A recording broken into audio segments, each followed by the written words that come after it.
GST வரி சீர்திருத்தங்கள் பல பொருட்களுடைய விலையை குறைக்கும்னு எதிர்பார்த்தாலும் சில எதிர்பாராத மாற்றங்களை ஏற்படுத்தியிருக்கு. அதுல முக்கியமான விஷயம் ஸ்விக்கி, அமேசான், ஜெப்டோ போன்ற இ-காமர்ஸ் நிறுவனங்களின் டெலிவரி சார்ஜ். செப்டம்பர் 22ஆம் தேதியிலிருந்து இந்த டெலிவரி கட்டணங்களுக்கு 18% ஜிஎஸ்டி விதிக்கப்பட இருக்கு. முன்னதா டெலிவரி கட்டணங்களுக்கு வரி விலக்கு இருந்துச்சு. ஆனா இப்ப வரி விதிக்கப்பட்டிருக்கிறதால நிறுவனங்கள் டெலிவரி சார்ஜ் அல்லது பிளாட்ஃபார்ம் சார்ஜஸை உயர்த்தும்.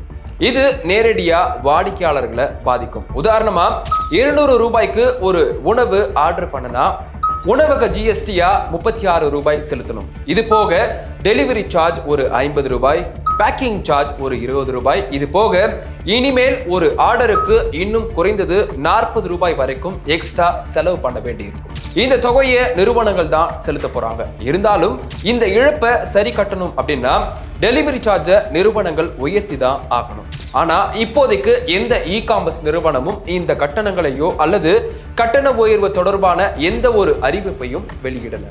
ஜிஎஸ்டி தொடர்பா நிறுவனங்கள் வருவாய் மற்றும் இழப்புகள் தொடர்பா ஆலோசனை பண்ணிட்டு வராங்க.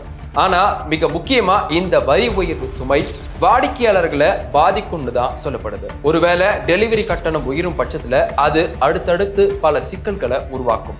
உணவு விலை உயரலாம், டெலிவரி செய்யறவங்க வருமானம் குறையலாம், வாடிக்கையாளர்கள் வாங்குற பொருள் விலையில பாதி விலை எக்ஸ்ட்ரா பே பண்ண வேண்டியும் வரலாம்.